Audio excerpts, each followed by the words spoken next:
अस्सलाम वालेकुम। Red line Islamabad studio से हम आज की बड़ी स्टोरीज़ आपके सामने ला रहे हैं, उनका तजिया भी रख रहे हैं। कराची के अंदर गुल प्लाजा में बदतरीन आतिशज़दगी, अंदोनाक वाक़या, अभी तक जो वहाँ पर हलाकतों की खबर है हमारे सामने 24 अमवात कन्फर्म हो चुकी हैं, 60 के करीब लोग लापता हैं। तमाम पाकिस्तान को इस वाक़े ने और जिस तरीके से आग फैली है दहला के रख दिया है।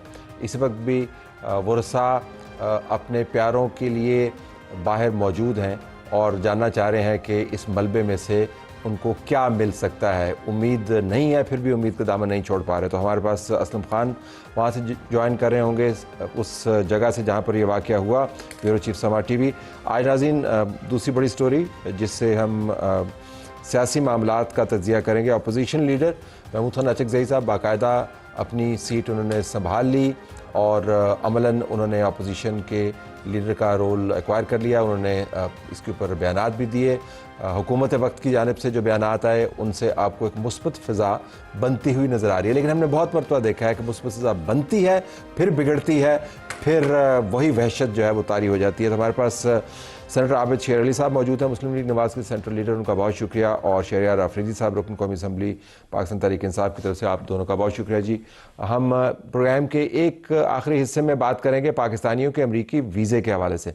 बहुत शकूक व शुबहात पाए जाते हैं कि ये जो 75 ममालिक के इमिग्रेशन के वीज़े आपने फ्रीज़ किए हैं, इनका पाकिस्तानियों के ऊपर क्या असर पड़ता है। बहुत बड़ी तादाद में पाकिस्तानी वहाँ पर मौजूद हैं, बहुत सारे लोगों के, हज़ारों लोगों के केसेस इमिग्रेशन की पाइपलाइन में हैं। तो हमारे पास रिजवान सईद शेख साहब मौजूद होंगे, पाकिस्तान के अमेरिका में एम्बेसडर। वो हमें बता रहे होंगे कि पाकिस्तानियों को किन चीज़ों का ख्याल रखना है।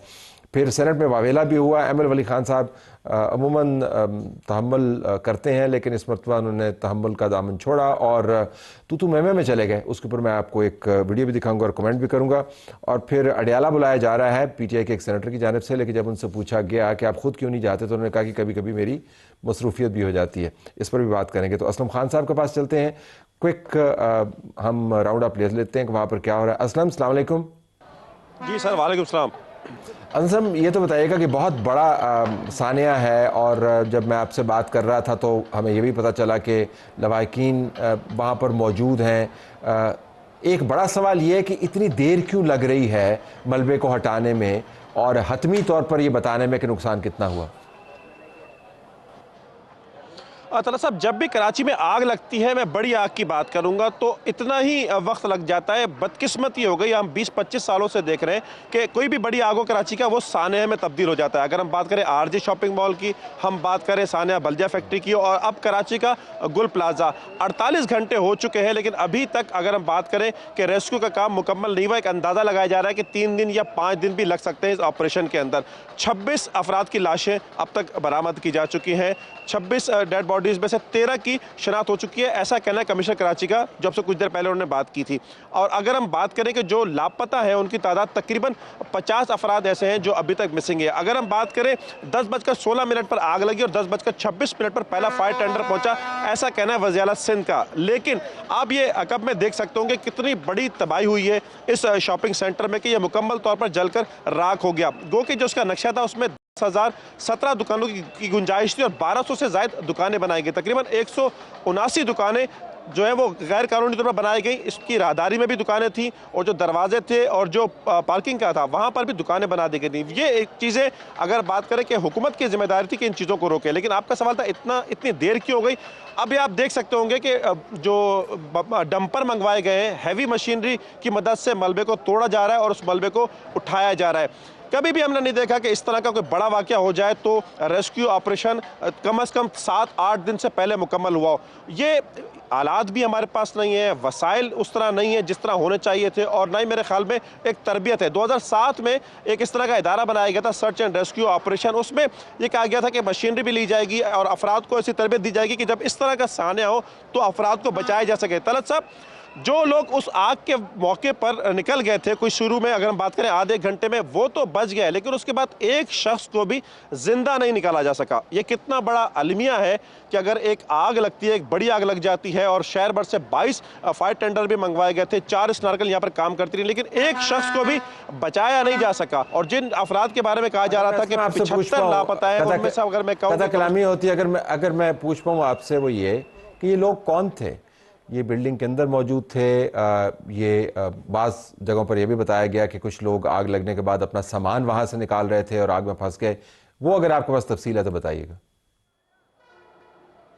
देखिए दरअसल इसमें बहुत से आम शहरी थे। इसमें लोग यहाँ आपको ये मैं बताऊँ कि गुल प्लाजा कराची का एक ऐसा शॉपिंग सेंटर है कि कराची में जो भी आपको शॉपिंग के लिए चाहिए हो, चाहे अगर वो कॉस्मेटिक्स का हो, परफ्यूम्स हो, अगर आप बैरून सफ़र कर रहे हो, बैग हो, ख़वातीन के बैग हो, हर चीज़ के लिए और मुनासिब दामों पर तो लोग गुल प्लाजा का रुख करते हैं। इतना मशहूर और आइकॉनिक मैं कहूँगा कि ये एक शॉपिंग प्लाजा है। दुकानदार यहाँ थे बहुत बड़ी तादाद में और ख़वातीन भी थी, बच्चे भी यहाँ पर हैं। 35 अफराद के हवाले से बताया जा रहा है कि उनकी जो मोबाइल फ़ोन की लोकेशन है वो इस मुकाम की आ रही है। कल तक ये आ रही थी, पहले बताया गया था 15 अफराद की, फिर 20 अफराद की, और अब ये बताया जा रहा है कि 35 अफराद की जो मोबाइल फ़ोन की लोकेशन थी वो यहाँ थी। और ज़ाहिर है कि अभी वो अफराद मिसिंग में हैं। जो 50 अफराद जिनके बारे में कहा जा रहा है कि अब तक लापता हैं, तो वो ज़ाहिर है यही अफराद होंगे। आपका सवाल कौन लोग? आम शहरी, कराची के वो आम लोग जो यहाँ पर ख़रीदारी करने के लिए आए थे और उन्हें नहीं पता था कि यही जो है वो उनके एक तरीके से आखिरी जो है उनकी, जो मैं कहूँगा कि ये एक उनका सफ़र यहाँ पर तमाम हुआ, उनकी ज़िंदगी यहाँ पर तमाम हुई। दुकानदार भी यहाँ पर थे। जो आप सामान निकालने की बात करें, जाहिर है वो दुकानदार ये कोशिश कर रहे थे कि किसी तरह अपना सामान बचा सकें। 1 महीने के बाद जाहिर है कि रमज़ान शुरू होना था, लोगों ने रमज़ान के यहाँ पर स्टॉक किया था और अरबों रुपए मालियत से ज़ायद का नुकसान हुआ है ताजरों का। 1-1 करोड़ रुपए का ऐलान किया है। ये इतनी बड़ी ट्रेजेडी है कि अभी हम मटीरियल जा नहीं सकते। जो इंसानी जानों का ज़िया है वो अंदोनाक है। आपका बहुत शुक्रिया असलम, आपने हमें ब्रीफ किया। दोनों मेहमानों की तरफ से अगर आप इसके ऊपर कमेंट करना चाहें, उसके बाद फिर हम आगाज़ करते हैं। Go ahead. बिस्मिल्लाहिर्रहमानिर्रहीम। सबसे पहले बहुत शुक्रिया तलत भाई।